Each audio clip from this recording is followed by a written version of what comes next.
이른 가뭄과 폭염으로 인해 상승 조짐을 보이던 농산물 물가. 최근 호우 피해로 가격이 폭등하며 한 달 앞으로 다가온 추석 장바구니 물가에도 비상이 걸렸는데요.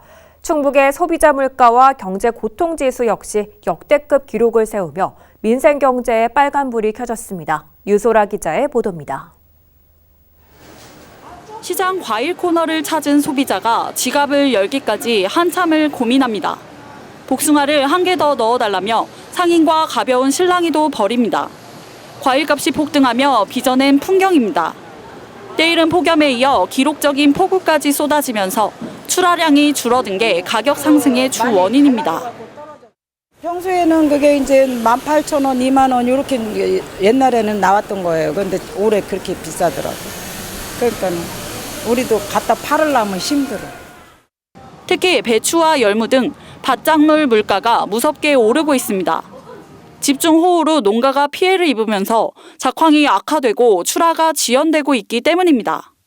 산지 채소 구하기가 힘겨워지자 상인들의 한숨은 깊어지고 있습니다. 아유, 우리 마진도 없지만은 너무 물가가 올라가지고 팔기도 힘이 들어요. 그런데 또 손님들도 또 뭐 비싸니까 사기도 힘들어하고 그래서 서로가 다 힘들죠. 한국농수산식품유통공사에 따르면 국내 도매시장에서 배추 가격은 한 달 전에 비해 60% 이상, 1년 전과 비교하면 2배 이상 급등했습니다. 무와 파의 평균 도매가 역시 한 달 전보다 45%가 올랐고 청양고추는 나흘 만에 무려 74.4%나 올랐습니다.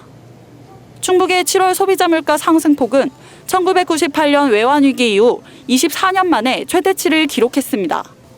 지난달 충북 소비자 물가 지수는 109.88로 지난해 같은 달보다 7.2% 치솟은 것으로 나타났습니다. 물가와 실업률을 토대로 산출하는 충북의 경제고통 지수 역시 역대 최고치를 기록했습니다. 지난달 가장 높은 9.9를 기록하며 전국 평균 9.2를 크게 웃돌았는데 이는 경남 다음으로 높은 수치입니다.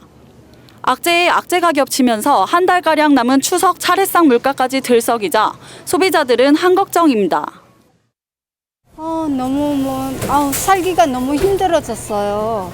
야채도 많이 오르고 뭐 세금이라든가 뭐 각종 세금도 너무 많이 오르고 정말 몸으로 체감하는 것 같아요.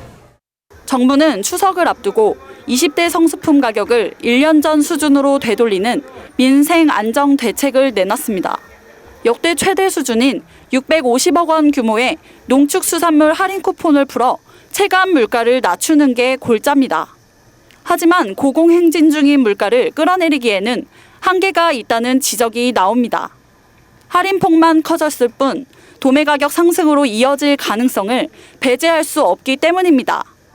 서민들이 체감할 수 있는 정책 효과를 내기 위해선 지자체의 노력이 병행돼야 한다는 지적이 나옵니다. 지방정부가 민생을 챙길 좀 대응기구를 만들어서 기민하게 대응해야 된다고 생각을 합니다. 특히 자치단체장이 컨트롤타워가 돼서 민생을 직접 꼼꼼히 챙길 필요가 있습니다.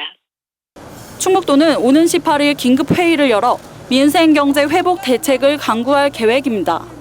도민들의 경제 고통을 줄일 실효성 있는 대안이 마련될지 관심이 쏠립니다. HCN 뉴스 유소라입니다.